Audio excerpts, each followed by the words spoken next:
Komið sæl og verið velkomin í föstudags þátt N4 sem helgar þáttur stöðvarinnar. Við komum víða við í þessum þætti og kynnum gestina eftir því sem þeir koma til okkar hingað í stúdíóið.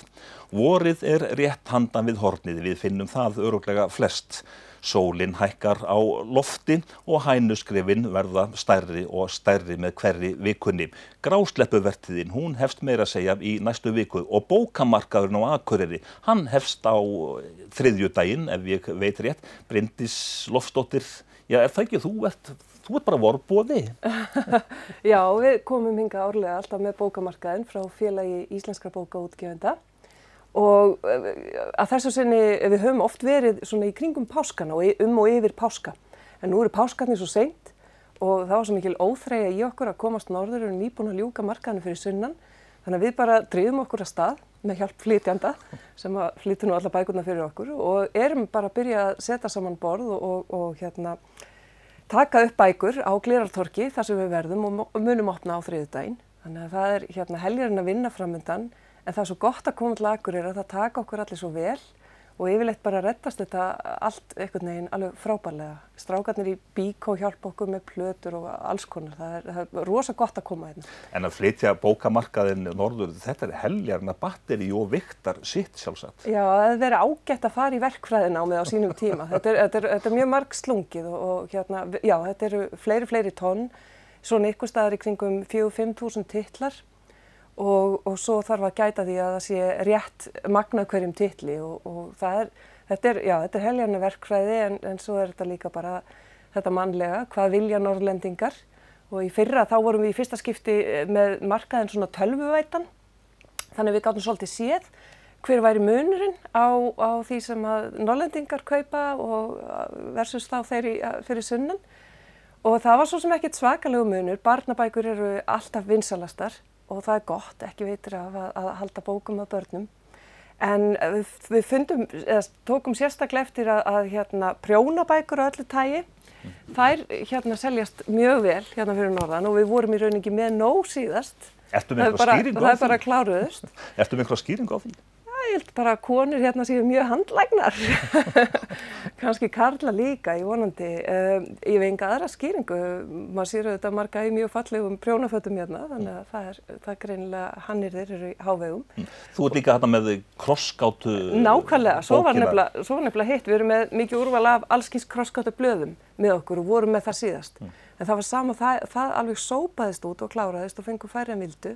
En núna þá tókum við meira með okkur og okkur virðist sem að fólk hérna fyrir norðan kannski er það hugfangnara af íslenskunni eða finnst gaman að svona reyna sig við íslenskuna, ég veit það ekki, en krossgátur eru mjög vinsalega hérna og þetta þykir auðvitað frábært svona vopn gegn Alzheimer og annað fyrir eldra fólk að æfa hugan, ekki síður en líkamann. Þannig að það var svona einna svona helsta sem við tókum eftir, fyrir utan bílabækur, mann eftir að þær fóru líka mjög vel. Menn eru áhugasamir bifreiðar hérna á Akureyri. Þetta er skemmtileg tölfræði. Þetta er nefnilega mjög skemmtilegt og verður gaman að sjá núna, kannski verður marktækara svona eftir 2 ár, en það er það er munur, það er alveg marktækumunur. En svo sé ég nú líka bók hérna bara eins og hún Heiða eftir Steinunni Sigurðardóttur. Þetta var nú bara metsölu bók fyrir örfáum mánuði, bara í jólabókaflóðinu. Já, þetta er svona nýlunda. Það eru nokkur ár síðan að það var byrjað að svona heimila það væru nýjar bækur settar á markað. Það var alltaf þannig að bækur þurfti að vera 3 ára gamlar til að koma á bókamarkaðinn. En svo var gerð breyting á og í fyrstu var nú svona, ég held að útgefendur hafi fengið að setja 10% af nýjum bókum á markaðinn. En nú er búið að opna á þetta allt vegna þess að auðvitað verða bókaútgefendur að losa sína lager eftir jólin. Þannig að það er mikið úrval af nýjum bókum, líka skáldverkum. Hérna nú bókin sem hlaut Íslensku bókmenntaverðlaunin í ár, eftir hana Auði Övu. Já, einmitt. Hún er líka þarna. Og ekki síður bók sem kannski lætur lítið yfir sér en er ævisaga líka, sem er Jón lærði og náttúrur náttúrunnar. Þetta þykir þetta í fyrsta lagi alveg ótrúlega fallegu prentgripur. Og hún fór mjög vel á markaðnum þó hún væri kannski ekkert ódýr en hún er þó ódýrari heldur en hún var fyrir jól og margir sem nýttu sér það. En svo er bara alls konar bækur auðvitað og það eru matreiðslubækur og listaverkabækur, flottar gjafabækur. Þær það líka nýlunda, við höfum ekki áður séð eins og bækurnar sem eru hérna 3 orðasönnu og lífríki Íslands og náttúruna. Þessar bækur svona dýrar bækur hafa almennt ekki verið á markaðnum en að koma núna í fyrsta skipti og þetta gekk ofboðslega vel fyrir sunnan. Fólk kannski að kaupa bæði í sitt eigið bókasafn en líka bara í gjafir, útskriftagjafir, fermingagjafir og annað slíkt. Þannig að það er alltaf eitthvað, markaðurinn alltaf að taka einhverjum breytingum og þróast svolítið. Ég ger nú ráð fyrir því að þú sem ert búin að koma hérna ár eftir ár, þú ert bara fann að kannast við fólki. Hverjir það sem að sækja þessa markaði? Það er auðvitað alls konar fólk, en það er voða gaman að sjá að það koma sömu andlitin oft dag eftir dag. Þannig að það er fólk á öllum aldri, en það er alltaf nokkri sem koma bara eiginlega á hverjum einasta degi að kaupa svolítið og segja ég ætlaði nú ekki að koma aftur. Þannig að það er svona skemmtilegt mannlíf. Fólk þá bara hérna gramsar hreinlega? Já, það er notalegt. Þetta er náttúrulega bara alveg eins og er notalegt að fara á bókasafn. Það er einhvern veginn notalegt að vafra og finna kannski, finna hérna Jón finna innan bækurnar eitthvað svona gamlan bólfélaga sem að maður hafði kannski eytt mörgum kvöldum með fyrir 2, 3, 4 eða 14 árum síðan og svo sér maður allt í einu bókina aftur og ekki kannski síðan að lengi og búin að týna sínu eigin eintaki. Það er einhvern veginn svona nostalgískur fílingur að ganga og sjá bæði nýja bækur sem eru bara nýkomnar út og svo þessa gömlu félaga sem að maður kannski búin að eyða mörgum stundum og jafnvel búin að lesa oft.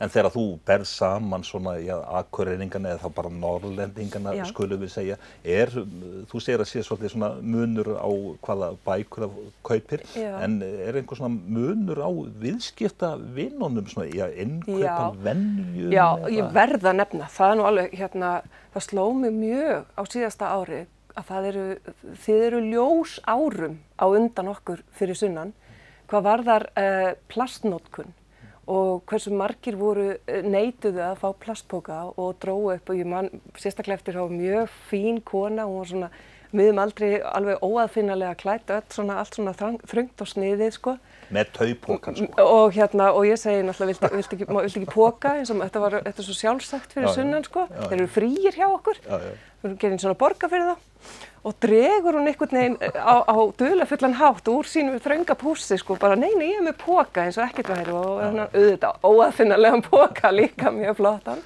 og ég myndi segja í fyrra hafi svona 1 af hverjum 4, jafnvel 1 af hverjum 3 hér verið með sína eigin poka eða farið fram á að fá bara pappakassa en sem sagt neita plastinu. Það var aukning hins vegar í Reykjavík, ég fann fyrir aukningu í ár með við í fyrra, en það er kannski svona 1 af hverjum 30 sem eru með poka þar, þannig að eins og ég segi, þið eru ljósárum á undan og mikil fyrirmynd og mikið hvað ég held að veri gott fyrir okkur, fyrir sunnan að kynnast einhvern veginn þessu og ég vona að við náum ykkur einhvern tímann, en þið eru ótrúlega fyrirmynd og þetta mætti sannarlega fara að hærra, þessi umfjöllun. Gaman að heyra þetta, en hvað með til dæmis bókasöfn og skóla, eru fulltrúar bókasafna og skóla að koma og kaupa bækur? Já, það er alveg eins og fyrir sunnan.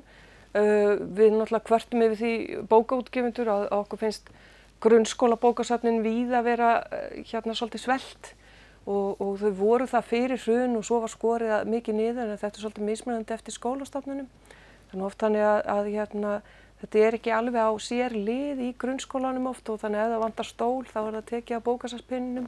Þetta er ekkert algilt og sem betur fyrir eru mörg sveitarfélög sem að hafa gefið í og ég nefni allavega fyrir sunnan þá er það Keflavíkin eða Suðurnesin sem að hafa verulega bætt í innkaup fyrir skólabókasafn sem er svo mikilvægt og jafnar aðstöðumenn barna, börn sem koma frá heimilum þar sem ekki er mikið af bókum komast þá í nýjustu bækurnar. Nú Hafnarfjörður og Seltjarnarnes hafa líka verið góðið þessu og ég hlakka náttúrulega bara til að sjá hvað er að gerast hér en með barnabókasetri hérna í Háskólanum á Akureyri þá er þið nú dálítið í góðum höndum og hafið ágætis aðhald. En fyrir þig svona sem að ert að taka þá á móti gestum, ég ímynda mér alveg að þú þér finnist að svolítið gaman og skemmtilegt og fallegt að sjá afan eða ömmun að koma með barnabarnið og spá og spekulera í bókum. Já, ég er alveg sérstaklega veik fyrir barnabókum og vil uppgang þeirra sem mestan og útgáfuna sem besta þannig að börn finni sé lesefni við hæfi og ég segi alltaf að það þarf ekki að vera einhvern veginn alveg rétta bóki, það þarf að rétta bóki fyrir barni, það sem það vill lesa. Við erum til dæmis með Minecraft bækur sem eru bækur þetta forrit Minecraft og ef að barni vill lesa það frekar en skáldsögu þá endilega leyfið ég að lesa það því að það skiptir kannski ekki svo máli hvort það sé djúpur skáldskapur eða fræðibók en það aðalega að þau lesi.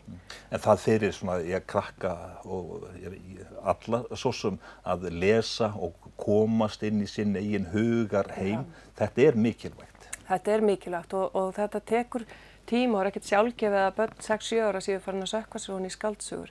En það hefur kannski aldrei verið jafn mikilvægt eins og einmitt núna þegar við erum í þessum fljótandi heimi þar sem að það endalaust verið að gera þessa hreyfingu. Það alltaf verið að svæpa eða sveifla eða hvað maður segir. Börnin eru í tölvuheiminum og leið og þeim finnst ekki gaman þá fá þau eitthvað nýtt. Þau fá eitthvað nýtt á YouTube. Þau eru að horfa á sjónvarp og það bara skipt stöð alveg stanslaust. Og lítil þolinmæði. En bóklestur, hann auðvitað byggir upp þolinmæði og svona þrautseigju. Og við verðum börnin okkar verða að hafa þann eiginleika líka. Og svo mikilvægt að þau takist að klára heila bók og þau komist upp á lagi með þetta. Af því að það endalaust þessar truflanir, en bókin hún truflar ekki, hún byrjar ekki að pípa þegar það kemur ykkur sem vill segja eitthvað við þig eða eitthvað slíkt. Og þess vegna held ég nú að pappírinn lifi svolítið. Af því að hann ekki að sveifla Facebook skilaboð eða eitthvað slíkt En helgin hjá þér, hún fer svolítið í það að bera inn bækur og raða á rétta staði og svo framvegis. Já, og við erum nú komin eins og alltaf þá fáum við nú fólk með okkur og höfum svo sem ennþá pláss fyrir fleiri ef fólk vil mæta á Glerártorg klukkan 11 í fyrramálið á laugardagsmorgni. En það gengur alltaf fjarska vel og í fyrra þá fengum við Erasmus skiptinema frá Háskólanum á Akureyri.